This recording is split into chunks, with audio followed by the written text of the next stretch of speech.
Je lis la parole de Dieu. Jean chapitre 4. Jean chapitre 4,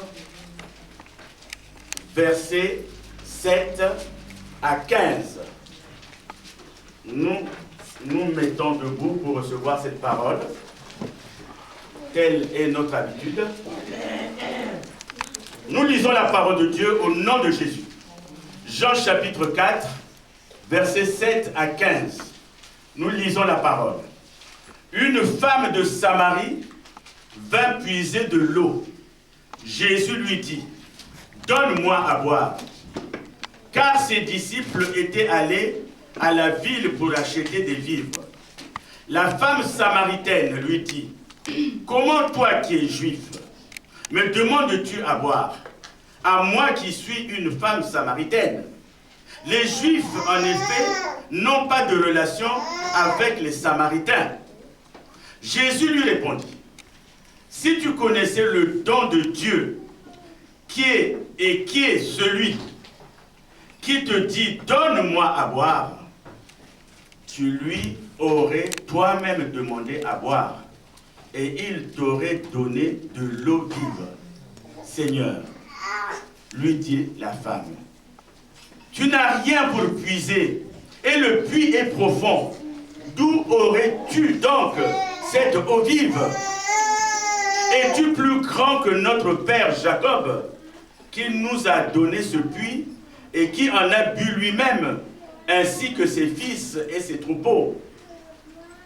Jésus lui répondit, quiconque boit de cette eau aura encore faim. Mais celui qui boira de l'eau que je lui donnerai n'aura jamais soif. Et l'eau que je lui donnerai deviendra en lui une source d'eau qui jaillira jusque dans la vie éternelle. Verset 15, la femme lui dit, Seigneur, donne-moi de cette eau, afin que je n'ai plus soif, et que je ne vienne plus puiser ici. Seigneur, cette parole est la tienne. Nous la voulons révéler, nous la voulons consolatrice, nous la voulons juste, nous la voulons réelle. Nous écartons tout esprit de distraction, tout esprit, Seigneur, qui ne confesse pas ton nom. Nous proclamons ta parole en ces lieux. Et en ton nom et dans toute ta grâce, nous disons Amen. Amen. Amen. Amen. Notre message est tout simplement la source d'eau vive. Notre message est tout simplement la source d'eau vive. C'est vrai, la source d'eau vive, c'est aussi le nom différentiel de notre Église chrétienne évangélique. Et ça nous permettra peut-être de connaître, de savoir pourquoi nous l'avons appelée source de vie. Nous allons donc intituler notre message la source d'eau vive. Bien-aimés, comme chacun de nous le sait, l'eau de source est non seulement rafraîchissante, mais aussi et surtout, elle est une eau qui se renouvelle permanemment. C'est une eau qui est rafraîchissante. Mais c'est aussi et surtout une eau qui se renouvelle permanemment. Dans la scène rapportée par l'apôtre Jean, dans l'évangile qui porte son nom, Jésus se présente en situation de quelqu'un qui est en manque.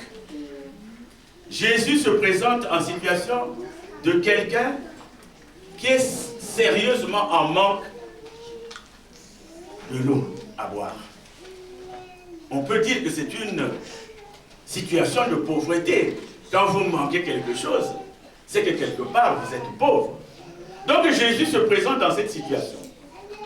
Le paradoxe ici, c'est que l'eau que Jésus demande à boire, c'est justement cette eau que cette femme de Samarie est venue puiser au puits de Jacob.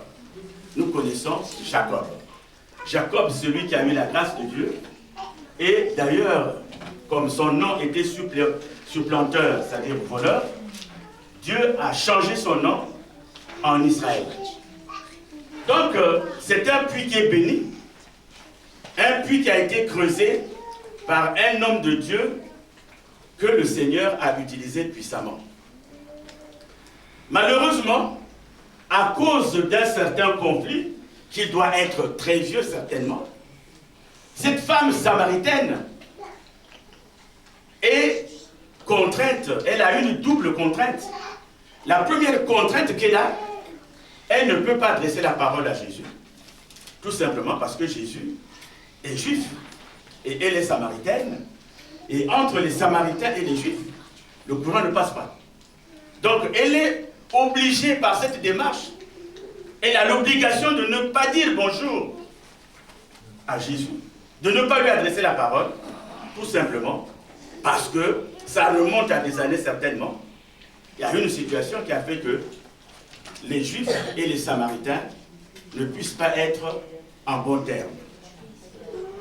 La deuxième contrainte qu'elle a, parce que la première contrainte c'est celle-là, la deuxième qu'elle a, du fait de cette première contrainte, elle ne peut pas donner de l'eau à un juif.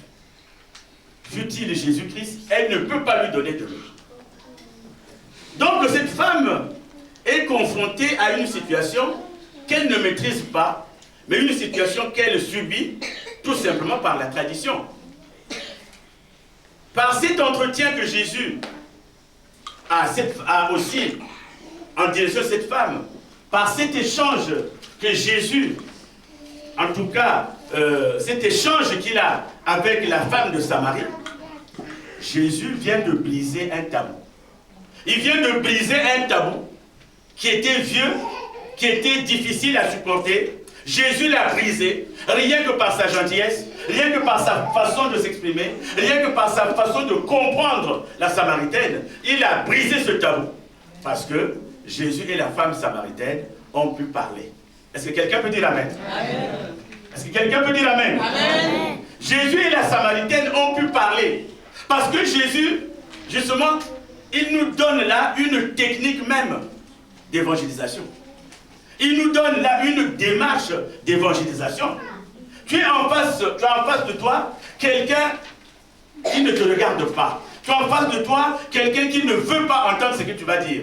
Jésus nous montre là une bonne démarche d'évangélisation. Parce qu'au fait, celui qui va vers la femme, celui qui commence à parler, celui qui fait cette première démarche, et par sa gentillesse, par ce qu'il a en lui, c'est-à-dire le don de Dieu, en tant que don de Dieu, il a pu arracher quelques mots de cette femme samaritaine. Il a pu arracher quelques mots. Et c'est justement cela, quand vous allez dans Hébreux 12, verset 14, la Bible dit « Recherchez la paix avec tous et la sanctification sans laquelle personne ne verra le Seigneur. » Donc nous sommes des évangélistes, même si telle personne n'est pas une personne abordable, mais toi en tant qu'évangéliste, en tant qu'ambassadeur pour Christ, tu te dois de t'approcher d'elle pour lui donner la bonne nouvelle. D'ailleurs, l'évangile de Jésus s'appelle la bonne nouvelle. Comment pourrions-nous garder, nous, la bonne nouvelle sans la communiquer à ceux qui sont avec nous? Et quand nous allons avec l'apôtre Paul qui va extrapoler dans son adresse aux Éphésiens, ça se lit dans Éphésiens 5, versets 10 à 11, la Bible dit « Examinez ce qui est agréable au Seigneur et ne prenez point part aux œuvres infructueuses des ténèbres, mais plutôt condamnez-les. » Mais plutôt condamnez-les. Nous avons cette mission, en tant qu'ambassadeurs pour Christ, d'aller vers ceux qui sont à côté de nous, d'aller vers ceux qui sont, en tout cas, au même endroit que nous, ceux qui travaillent avec nous, ceux que nous rencontrons même dans nos établissements. Car la Bible dit, si nous avons honte de Jésus, lui aussi il aura honte de nous. Mais nous devons dire autour de nous que nous sommes chrétiens. Et Jésus a fait cette démarche. Bon, quand vous allez lire tout le passage, vous verrez qu'il a une parole de connaissance qui est puissante.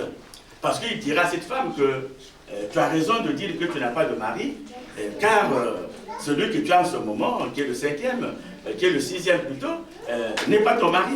Donc c'est une parole de connaissance. Alors bien aimé, Jésus dans cet échange avec cette femme ne s'est pas présenté comme sachant tout. Il aurait pu dire, qui es-tu femme? Regarde-moi, je suis le Fils de Dieu. Non. Il s'est présenté avec abnégation. Il s'est présenté avec humilité. Il s'est présenté comme un pédagogue, comme un véritable éducateur spécialisé. Il savait quel était le besoin de la femme.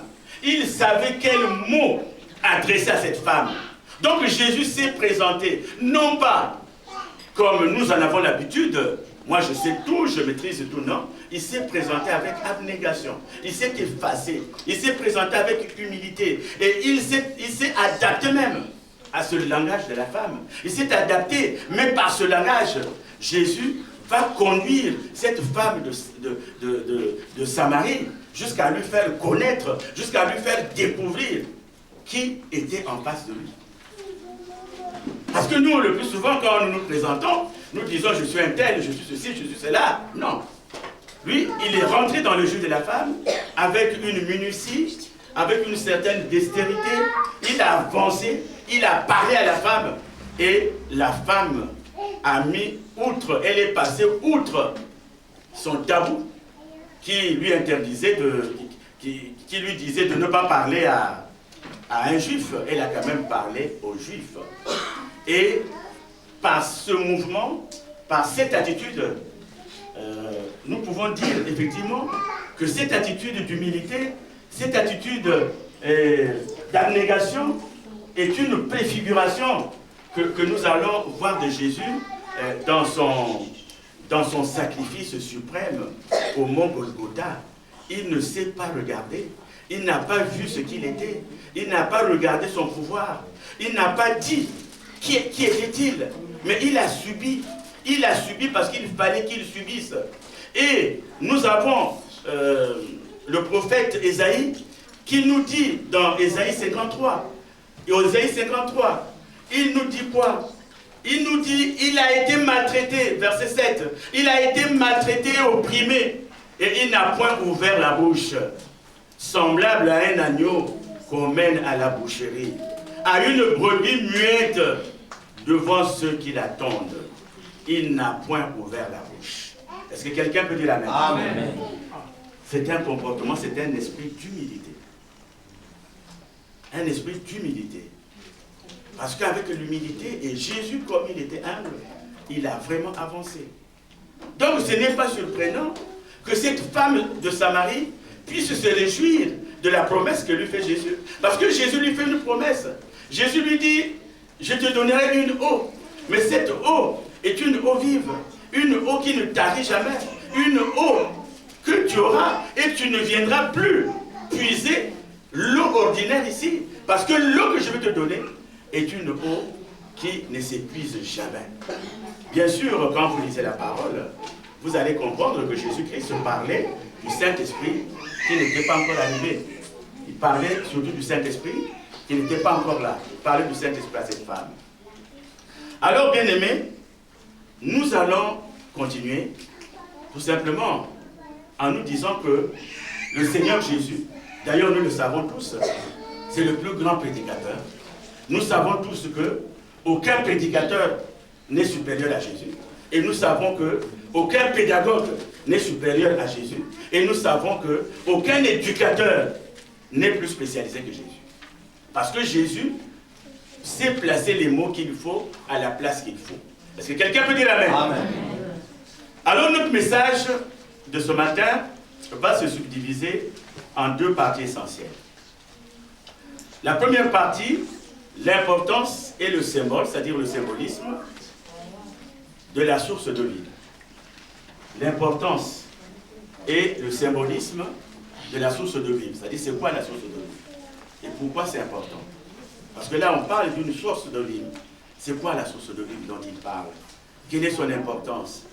Le deuxième point, boire, ne pas boire à la source de l'île. Est-ce que l'on est dans l'obligation de boire à la source de vie ou de ne pas boire à la source de vie. C'est le deuxième point. Alors nous allons rapidement voir le premier point, l'importance et le symbolisme et le symbole de la source de vie. Bien aimé, il y a deux formes d'eau qui se présentent. La première forme d'eau, c'est le liquide. Un liquide qui est dans un récipient, une bouteille. Un liquide qui peut être dans un verre. C'est un liquide que nous voyons. C'est un liquide qui coule. Ça, c'est de l'eau. Et quand notre corps humain a soif, quand notre corps humain a soif, nous buvons de cette eau qui est matière liquide. Et d'ailleurs, nous pouvons aller boire à une source, c'est-à-dire à une fontaine, tout comme nous pouvons aussi prendre l'eau du robinet. Mais nous avons tous l'expérience ici que l'eau de source est mieux que l'eau de robinet. D'ailleurs, beaucoup de gens ne prennent plus l'eau du robinet. Bon, mais encore faut-il peut-être y mettre un peu de javel. Bon, je ne sais pas, mais toujours est-il que même l'eau du robinet peut être traitée et être buvable aussi. Bien. Donc, ici, nous parlons, Jésus, quand il parle, il ne parle pas de cette eau. Il ne parle pas de cette eau. Mais il parle d'une eau qui vient de la source, qu'il appelle la source d'eau vive. Cette eau, l'eau dont parle Jésus, n'est pas celle que nous prenons quand nous avons soif. L'eau dont parle Jésus, c'est celle qui abreuve, qui désaltère, non pas notre corps, comme là je bois, ce n'est pas ça. L'eau dont parle Jésus, l'eau vive dont parle Jésus, c'est l'eau qui étanche la soif de notre âme. Donc l'eau vive ne s'adresse pas au corps humain, mais l'eau vive s'adresse à notre âme. Parce que nous disons le plus souvent que le corps périt, mais notre âme, pour ne pas rentrer dans des cours de théologie, que notre âme qu'on peut simplement appeler l'esprit, parce que chacun de nous a un esprit, l'esprit qui saigne et l'esprit qui pleure. Donc cette âme-là n'est pas sauvée par l'eau de la source ordinaire, par l'eau du robinet, mais elle est sauvée par l'eau qui vient d'une source, mais on dit que cette eau-là vient de la source d'eau vive. Et cette source d'eau vive, qui est-elle?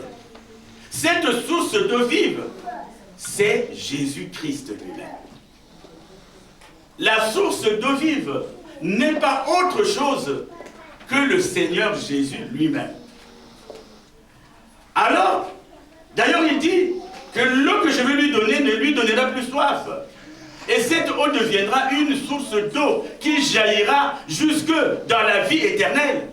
Donc l'eau qu'il donne est une source qui va jaillir et qui ne tarit point. C'est une source qui est permanente. C'est une source qui nous introduit vers la lumière. Et cette lumière, cette source, d'ailleurs c'est cette lumière dont parle Jean dans le premier chapitre, quand il parle de cette lumière qui est venue vers les siens, mais les siens ne l'ont pas reçue. Il s'agit de cette lumière qui n'est autre que Jésus-Christ.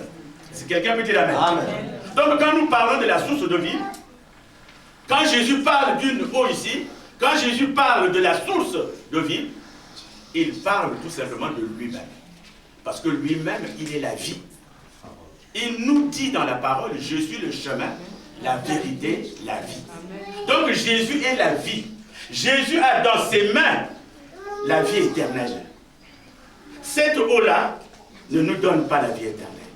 Mais si tu bois à la source d'eau vive, qui est Jésus-Christ, tu auras la vie éternelle. Est-ce que quelqu'un peut dire amen? Amen. Donc nous allons continuer. C'est-il que cette eau, c'est-il que la source dont parle Jésus a une importance. Et d'ailleurs, rapidement, nous allons dans les Écritures. Quand nous allons dans le psaume 36, nous allons lire encore un passage qui nous le confirme. Quand nous allons dans le psaume 36, du verset 9 au verset 10, psaume 36, du verset 9 au verset 10, nous lisons « Car auprès de toi est la source de la vie. Par ta lumière, nous voyons la lumière. Étends ta bonté sur ceux qui te connaissent et la justice sur ceux dont le cœur est droit. » Amen. Donc, ici, la parole nous dit que auprès de toi, c'est-à-dire auprès de Jésus, nous avons la source de la vie.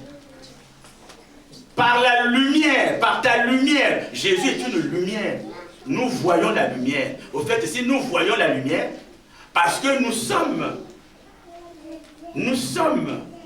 enfants, nous sommes co-héritiers de Christ.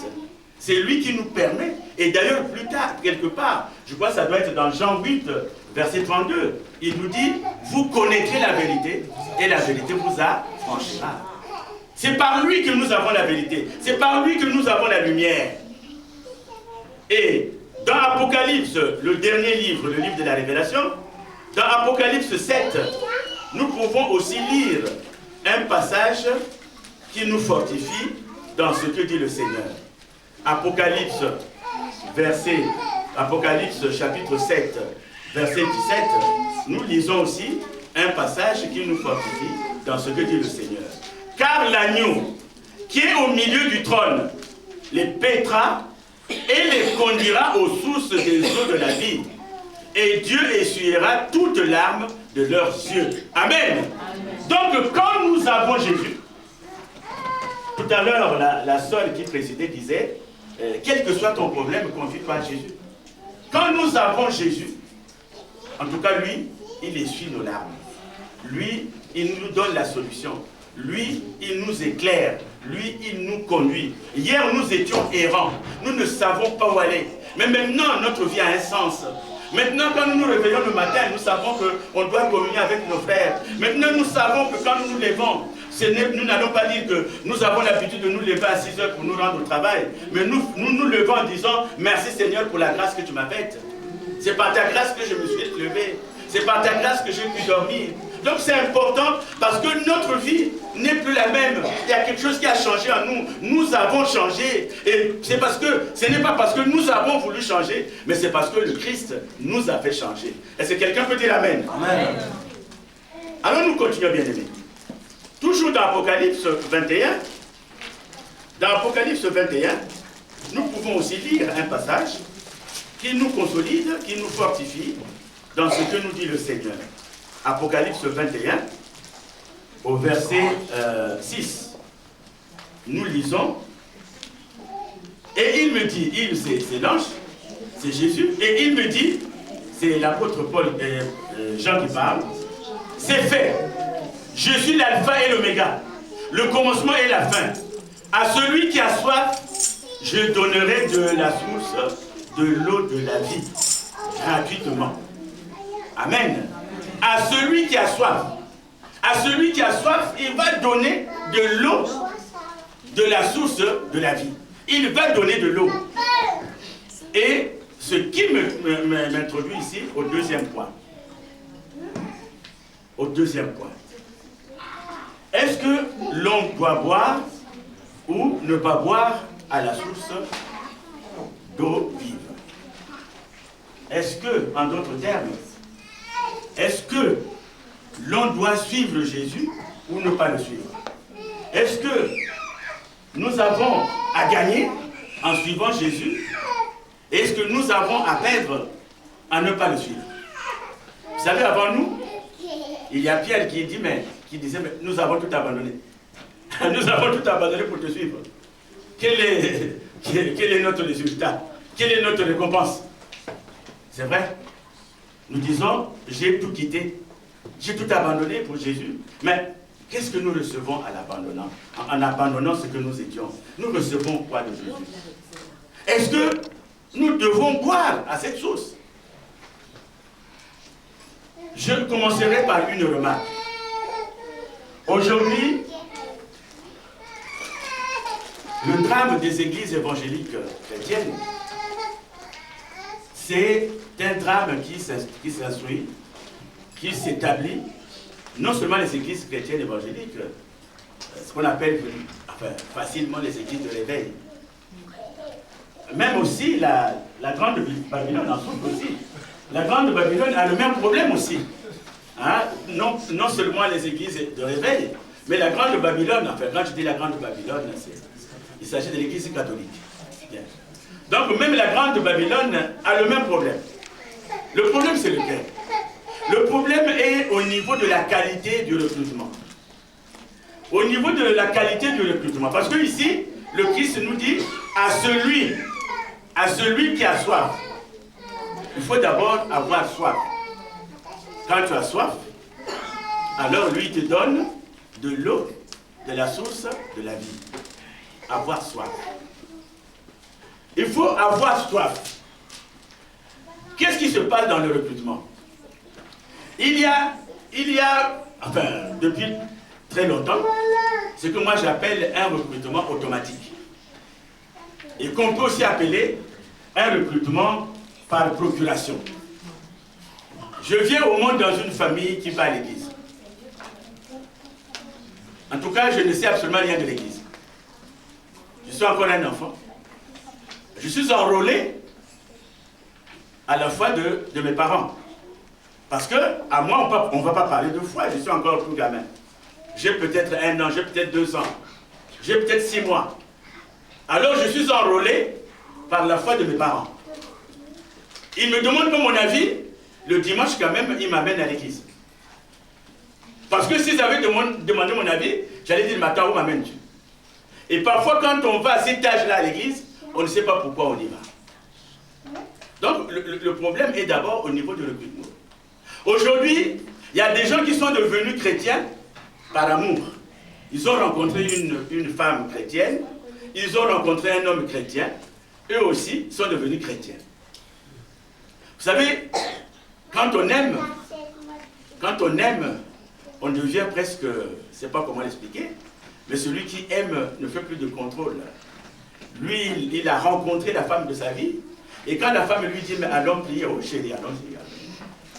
Au fait, il va prier, non pas parce qu'il a envie d'aller prier, mais il va prier pour faire plaisir à sa femme. Ou encore cet homme-là, donc, effectivement, qui va enrôler une femme, c'est la même chose. C'est-à-dire la femme va suivre l'homme. Ce n'est pas parce qu'elle croit en Dieu, ce n'est pas parce qu'elle a soif. Mais si elle ne le fait pas, comme il y a beaucoup de concurrence, elle va perdre son mari. Et comme le mari veut aller à l'église, elle va aussi à l'église. Là, ce n'est pas un drame. Ce n'est pas un drame. Parce qu'il y a un adage bien français qui dit que l'appétit vient en mangeant. À force d'aller à l'église, on peut être aussi converti. Le danger, c'est celui-là qui est enrôlé de cette sorte, qui va à l'église et qui continue à persévérer dans ses erreurs, dans son comportement. Quand il est à l'église, la femme croit que mon mari est en train de prier. Le mari croit que sa femme est en train de prier. Mais au fait, parce que parfois quand vous priez dans le bruit, il y a des gens qui ont des petits cantiques, les chansons du monde. Ah oui, vous êtes en train de prier, lui, il n'a rien à voir. Il connaît un cantique, il connaît un chant du monde, c'est pas un cantique. Il est en train de chanter. Vous dites, ah, il est en extase. Non, il n'est pas en extase, il est en train de danser. Et comme il parle autrefois, vous dites, ah, celui-là, mon Dieu, non, il n'a pas l'esprit de Dieu, il a l'esprit de Satan. C'est devenu un drame. Et il y a ceux qui abandonnent la foi. Il y a ceux qui abandonnent la foi. Alors que nous sommes dans la période actuelle. C'est une période délicate. Nous allons dans Jean, puisque nous sommes toujours dans Jean, allons dans Jean. Jean chapitre 7. Jean chapitre 7, Jésus il va lancer une invitation. Il lance une invitation qui est vraiment une opportunité. Il est à la fête. Alors, comme Jésus saisit toujours les opportunités, il va profiter, donc Jean chapitre 7, versets 37 à 39. Il est à la fête, il va profiter de cette opportunité pour évangéliser, pour lancer un grand message. Et il dit, 37, Jean chapitre 7, verset 37, le dernier jour, le grand jour de la fête, Jésus se tenant debout s'écria, si quelqu'un a soif, qu'il vienne à moi et qu'il boive.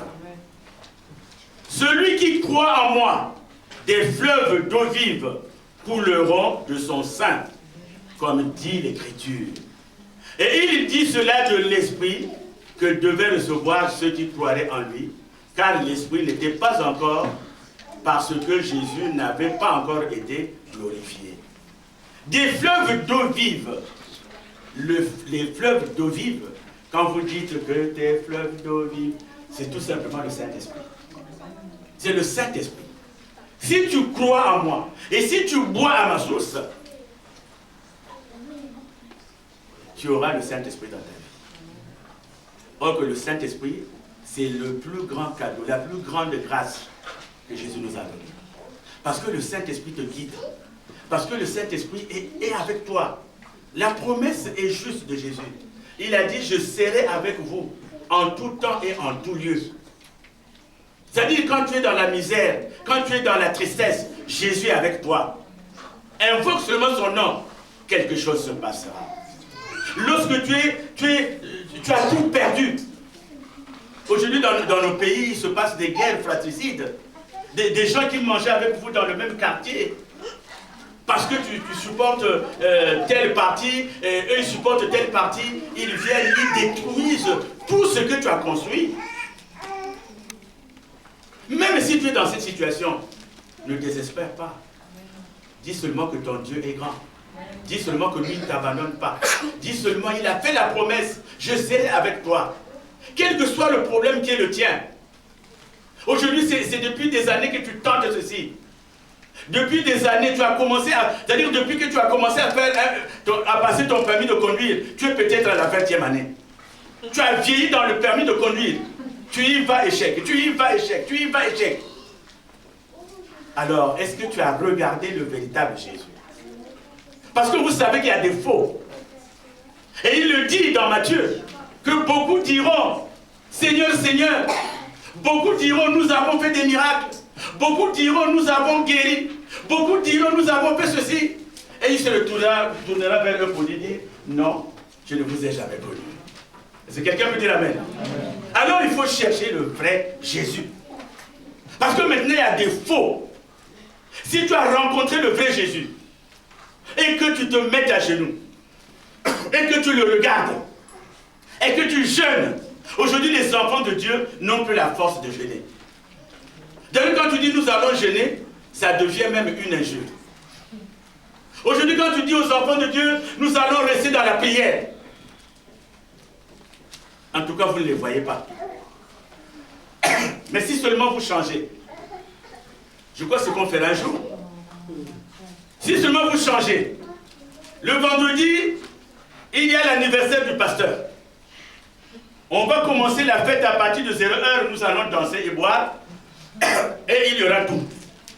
Même ceux qui n'étaient pas invités seront là. Ils seront là, et quand ils arriveront, c'est que nous ferons un jour, et quand ils vont arriver, au lieu de la fête, nous allons faire la veille de prière. On va dévoiler le secret. Nous allons faire la veille de prière ce jour-là.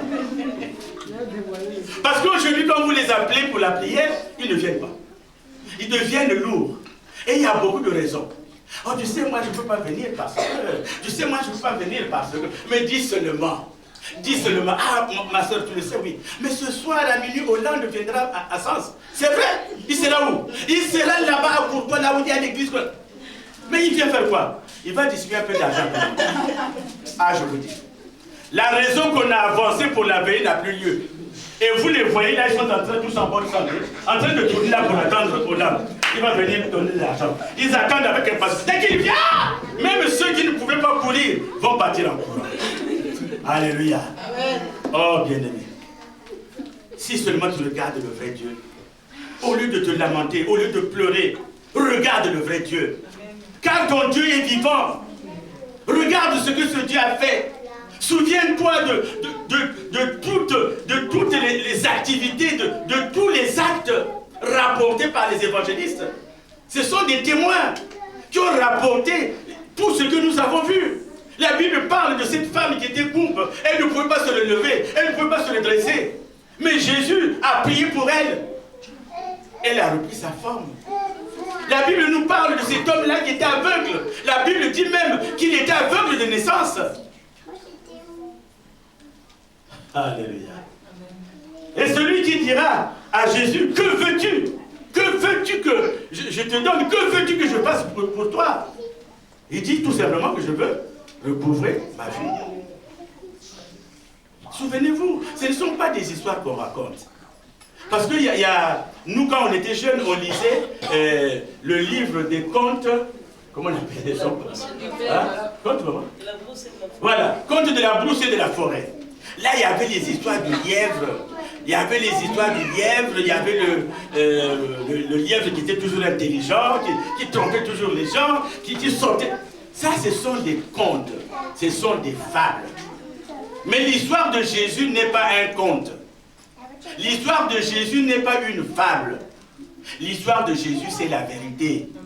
Vous savez, dans quelques années, nous avons des petits-enfants qui sont là. Dans quelques années, quand ces enfants vont animer cette église, dans quelques instants, quand vous allez voir ces enfants-là, les gens contre elles, les merveilles, quand ils vont animer cette église, ils diront, ah, nous étions encore petits, il y avait un vieux pasteur ici, il nous disait ça. Mais ce qu'ils vont traduire, c'est la vérité. C'est ça la Bible. La Bible n'est pas un conte qu'on réunit, on réunit des contes et on nous fait de... Non, c'est des choses réelles, des choses véridiques. Et d'ailleurs, le docteur Luc s'est trouvé dans la même situation de doute.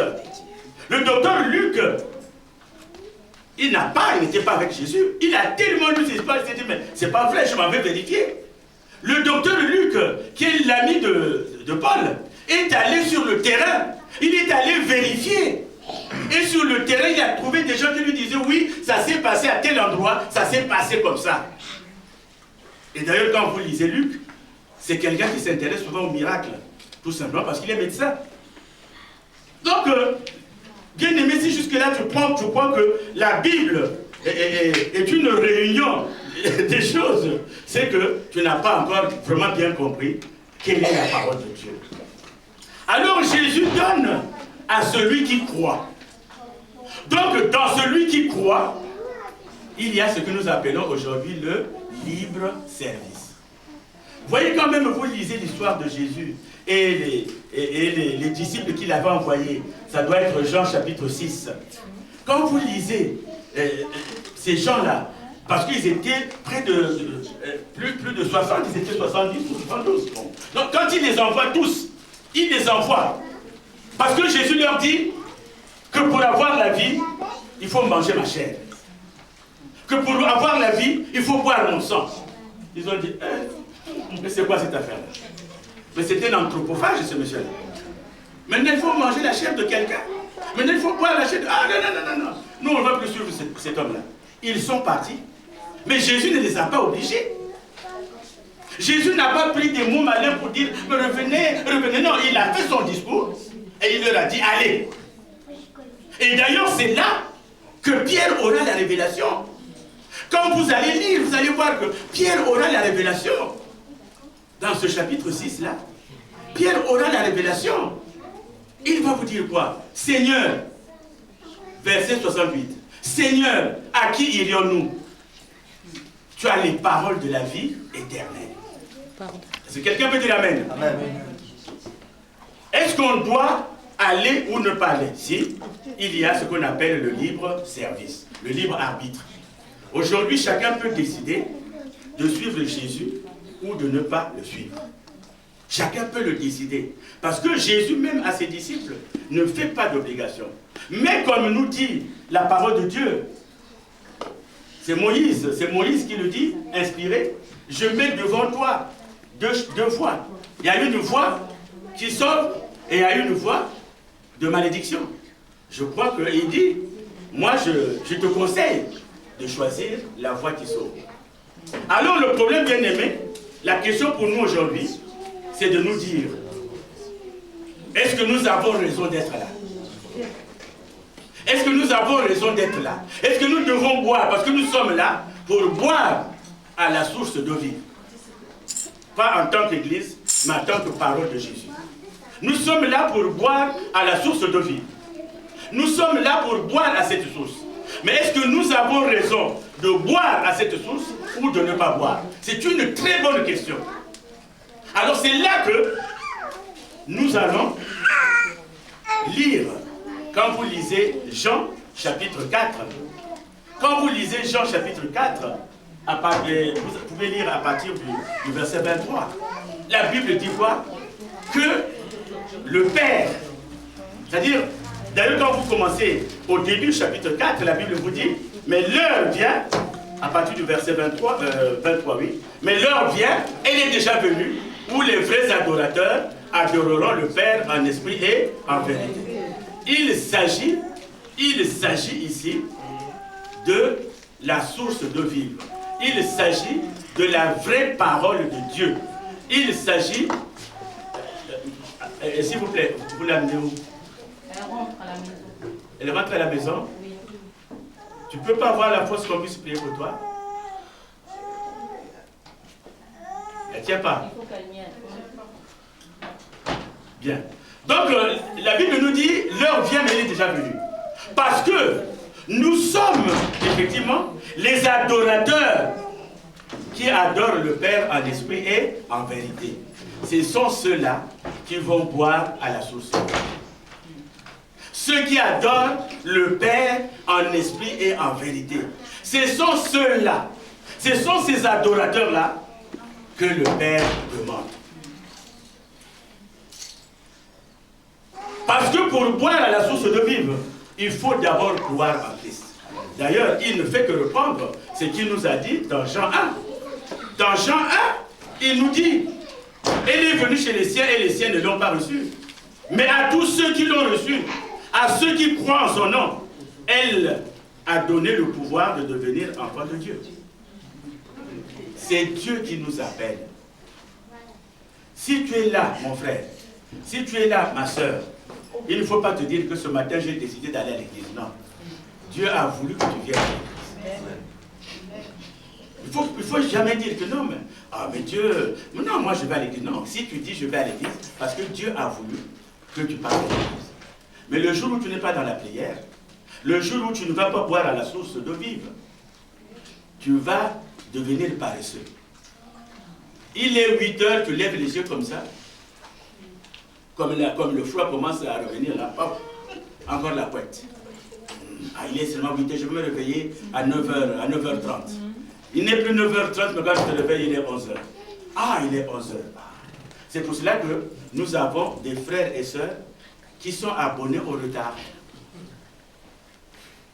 Ils sont abonnés au retard.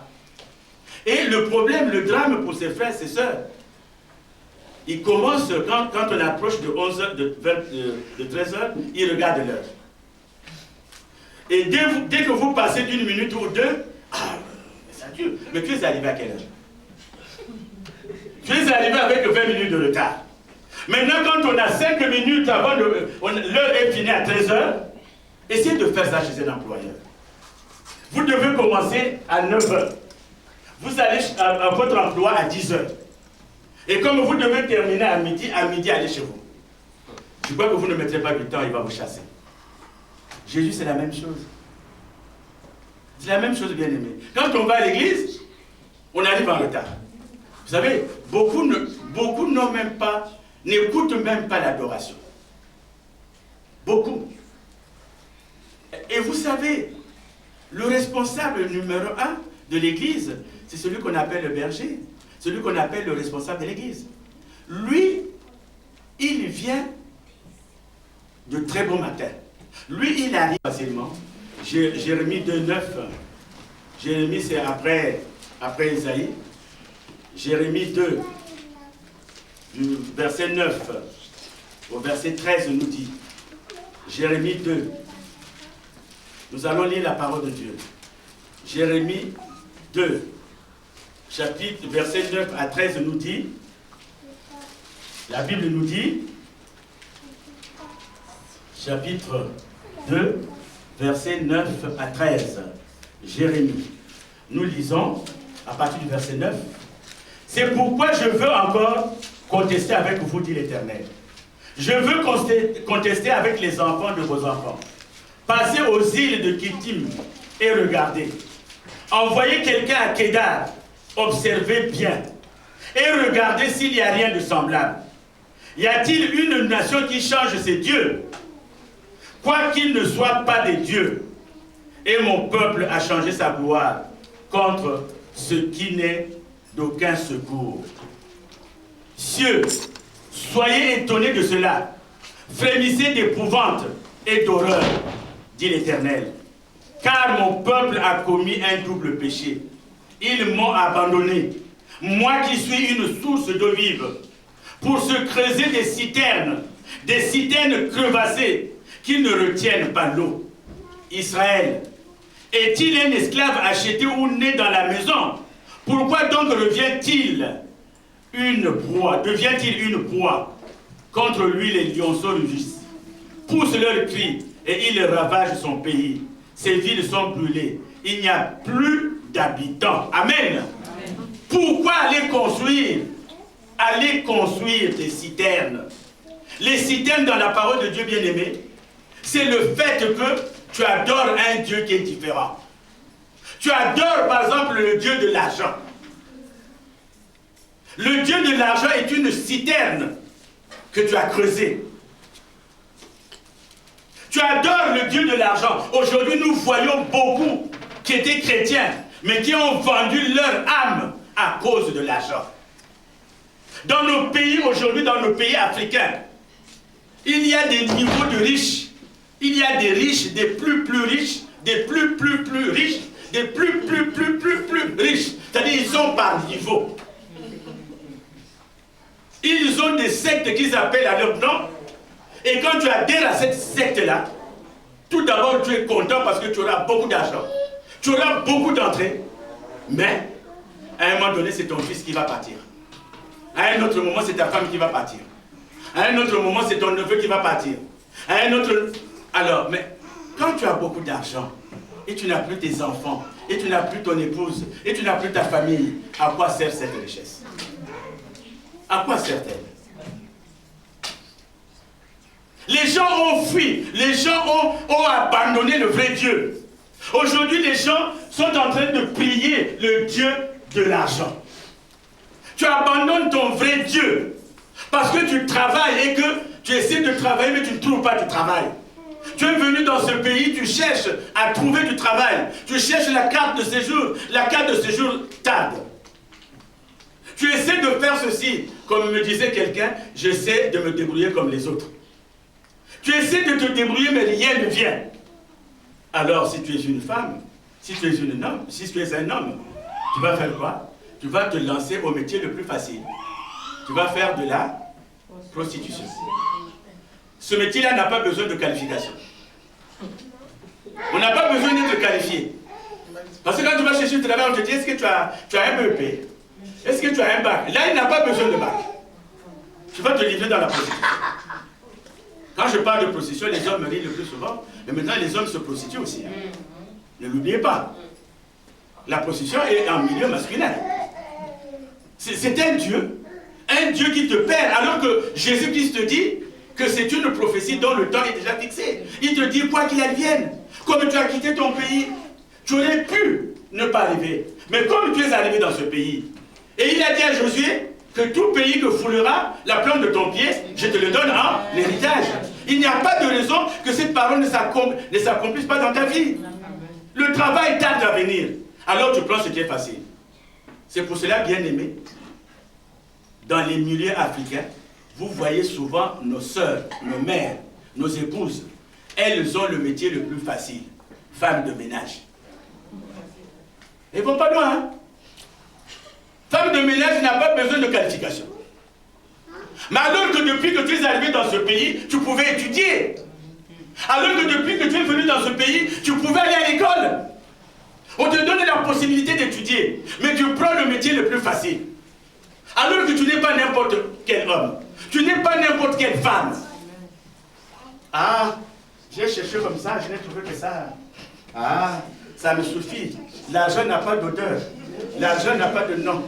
Quand ça rentre la banque ne sait pas si ça vient d'un charpentier ou d'un boulanger. L'essentiel que mon compte soit rempli. Mais tu aurais pu faire quelque chose. Ce que je vous dis, bien aimé, c'est des choses réelles. Ma femme que je vous cite souvent là, elle est arrivée en France. Avant de venir ici, ma femme, elle était secrétaire d'administration au budget. Là où on traite les problèmes d'argent. Elle arrive avec moi, elle arrive en France. Elle dit, ah, ma chérie, comme tu es arrivée, tu as déjà un diplôme. Tu as déjà un diplôme. Ah, je le dis rarement. C'est là que nous aurons tort. Mais oui, c'est la facilité. Vous savez encore le travail que nos sœurs aiment en France? Pauvre. Notre Dieu n'est pas pauvre.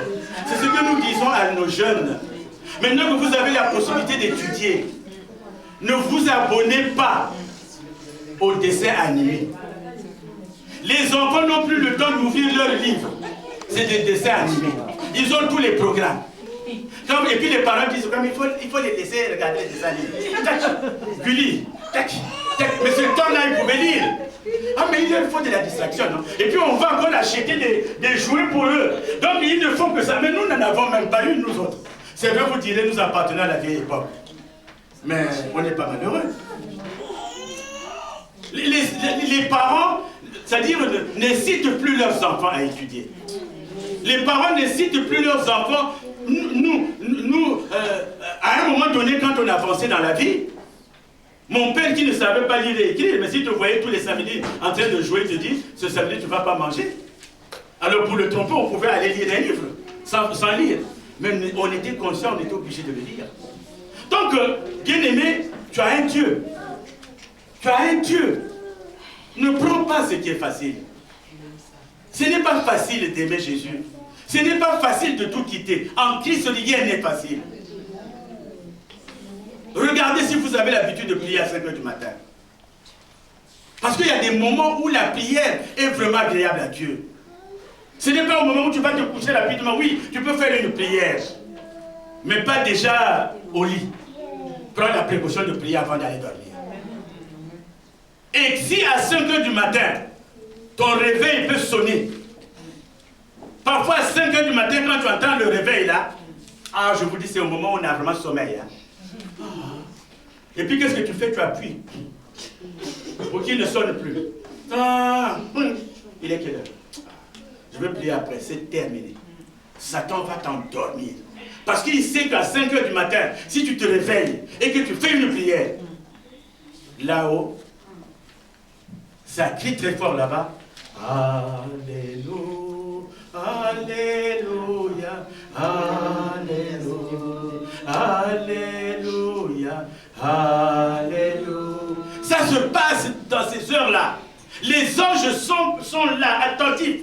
Christ est là, attentif. C'est comme aujourd'hui quand tu vas à la poste.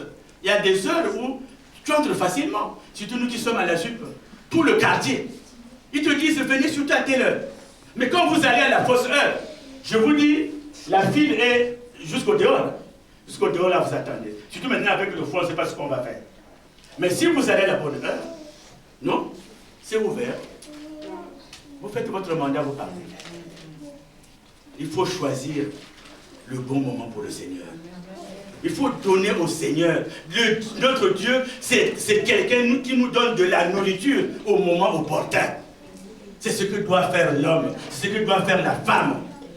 Donner à son mari. Tu sais que ton mari, depuis 2-3 jours, il n'a pas mangé, il ne mange pas bien. Achète-lui ce qu'il aime. S'il aime le haricot, va lui acheter le haricot. Si tu sais qu'il mange bien le poisson salé, comme nous autres, achète le poisson salé. Si tu sais qu'il est presque, c'est quelqu'un qui adore comme nous, enfin on adore Jésus, qui aime bien le sakasaka, va lui acheter le sakasaka. Amen. Mais toi, tu prends toujours ce qui est facile. Le lundi, dit Kayabo, poisson salé. Le mardi, dit Kayabo, poisson salé. Le mercredi, dit Kayabo, poisson salé. Le jeudi, dit Kayabo. Mais comment veux-tu que ton mari ne sorte pas? Comment veux-tu? Le lundi, dit Kayabo, poisson salé. Le mardi, dit Kayabo, poisson salé. Le mercredi, dit Kayabo. Attends, il va dire non, je veux voir Paul. Il va chez Paul, au moins sa femme, la femme de Paul a préparé du sakasaka. Et là, quand il rentre bien rempli, tu te dis, oh, tu vas manger où? Mais attends, j'ai des amis.